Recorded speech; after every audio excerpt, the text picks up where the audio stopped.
Everybody, Dr. Tammy here, doing a little Facebook Live. We were filming our Naked Doctor show today, and I had some makeup on, so I thought, hey, this would be a minute to talk to y'all. And one of the cool things is our ad for Carmel, a little plug for Carmel, code SUCCESS, SUCCESS, is a 20% off code on carmel.com.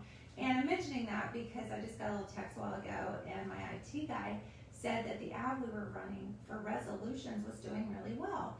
And so our show today was on success, which is kind of cool. So we talked about what's holding you back, what helps you be unstoppable, and some mindsets and paradigm shifts that you might have to go through before you get to that level where you feel successful. And I did a Facebook post a while ago, what does success mean to you?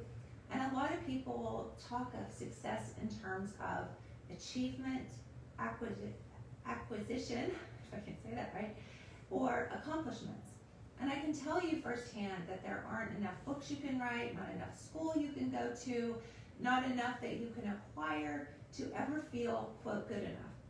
So one of the things that gets in the way when we make New Year's resolutions, because that was a New Year resolutions ad, was that we kind of start injecting that narrative of who do you think you are, you're not good enough, and then we just get kind of stuck in the cycle of what is success, and then we're using those 3 A's, achievement, acquisition, and accomplishment, as the metric for what success is.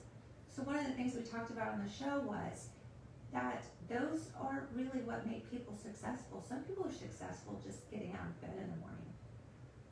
Some people are successful because they have just won or gotten $1 million deal in their business. And if you're judging yourself against that, judgment is one of the worst things that you can do when you're trying to be successful. So I think it's just an interesting concept to maybe switch your achievement, accomplishment, or acquisition of stuff into 3 different A's, and I like to share those with you. Ask for help. Nothing good has ever been created in a vacuum, and why recreate the wheel? Why not ask for help? Why not look to places and be a little bit vulnerable? That's a scary thing. It's perceived as a weakness sometimes, but if you can really just get in that place where you're vulnerable enough to say, hey, I like what you're doing, I like where you've been, how do I get those results?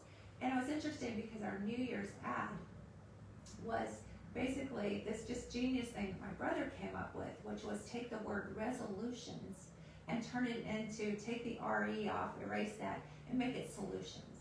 So a lot of what you're trying to do when you're trying to achieve something, and I think achievement and acquisition and all that is part of the fun of life and developing the contrast and having those little wins and big wins and little failures and big failures, and it's all a part of the delicious, beautiful, crazy, quirky, amazing person that you are. And I always say, be you, everyone else is taken.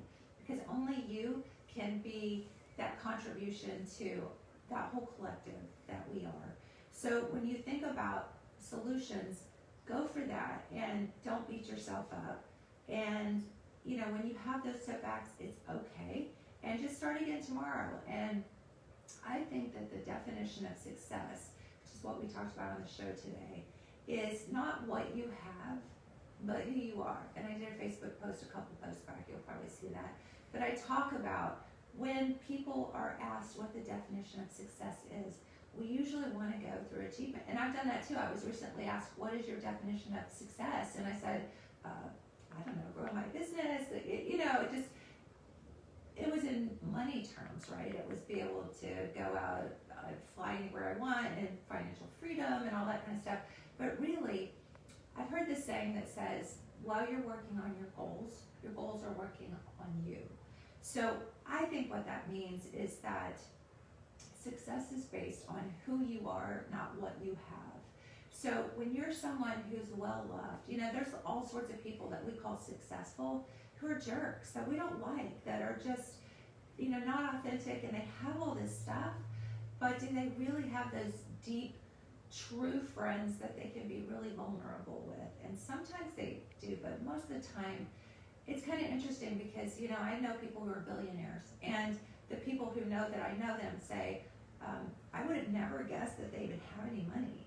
So those are successful to me not by what they have or what they've achieved, but by who they are.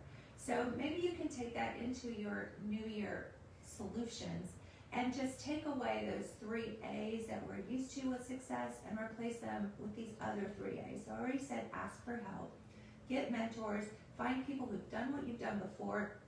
If you want to get in shape, get a trainer to help you. And that's not always spending a lot of money. Planet Fitness has free trainers.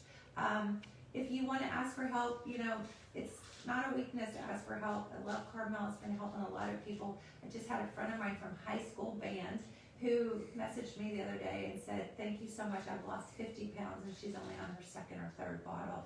And I'm not just trying to sell Cardinal to you, which, sure, I want a successful business, but success to me is who I am and how I can help and how I can show up.